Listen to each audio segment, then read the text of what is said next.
Welcome to Ashwini TV news. అందరికీ నమస్కారం. నేను బాలస్వామి, మీ అప్లా అసోసియేషన్ లీడర్. మరి గత కొన్ని రోజుల నుంచి మన కాలేజీలు, ప్రైవేటు కాలేజీ అసోసియేషన్ అన్నీ కూడా ఈ నిరవధిక సమ్మెలోకి వెళ్ళడం జరిగింది. ఎందుకంటే మనందరికీ తెలిసిన విషయమే, గత 16 నెలల నుంచి ఆర్టీఎఫ్ కానీ, ఫీజు రియంబర్స్మెంట్ కానీ, ట్యూషన్ ఫీజులు కానీ గవర్నమెంట్ ఇవ్వకుండా మరి ప్రైవేట్ ఇన్స్టిట్యూషన్స్ని ఇబ్బంది పెడతానని చెప్పడం కంటే మనను లెక్చరర్స్ని ఇబ్బంది పెడుతుంది. ఎందుకంటే చాలా కాలేజీలు రియంబర్స్మెంట్తోనే నడుస్తున్నాయి. మండల హెడ్ క్వార్టర్ కానీ, తర్వాత ఈ టౌన్ పరిధిలో ఉన్నటువంటి డిగ్రీ కాలేజీలు. ఎందుకంటే చాలామందికి చాలా రకాలైనటువంటి పథకాలు అందుతున్నాయి, కానీ పిల్లల భవిష్యత్తుని మార్చే మన భవిష్యత్తులు ఎందుకు మారవుతున్నాయో నాకు అర్థం కావట్లేదు. ఎన్ని ప్రభుత్వాలు మారినా, ఎంతమంది వచ్చినా మనకైతే మాత్రం మన బతుకు ఎట్లుందంటే అందరి ద్రాక్ష పుల్లనలాగా మారిపోయింది.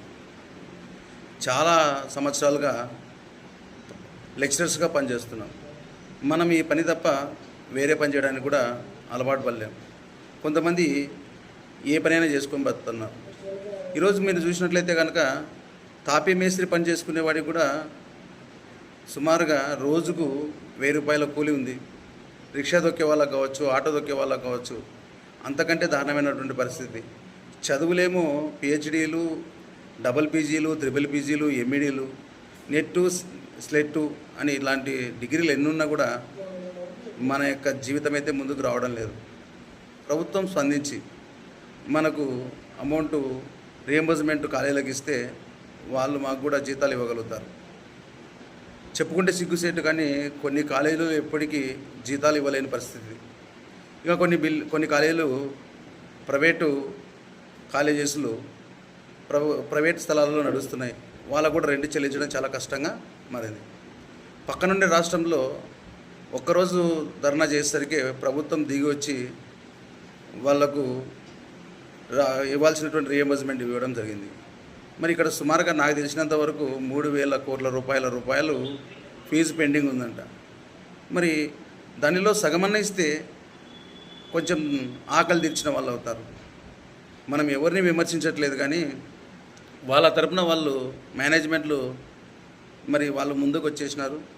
నేను కూడా ప్రైవేట్ లెక్చర్ అసోసియేషన్ తరపున మరి ప్రభుత్వం స్పందించాలి.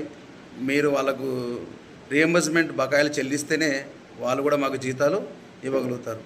ప్రస్తుతం మీరు చూసుకున్నట్లయితే ప్రతి రేటు పెరిగిపోతుంది. మరి జీవితాన్ని ముందుకు సాగించాలంటే చాలా కష్టంతో కూడుకున్న పని. దయచేసి ప్రభుత్వం స్పందించి రియంబర్స్మెంట్లు విడుదల చేయాలని చెప్పి అప్లా అసోసియేషన్ తరపున కోరుతున్నాను. ఇట్లు మీ బాలస్వామి, అప్లా లీడర్. Thank you.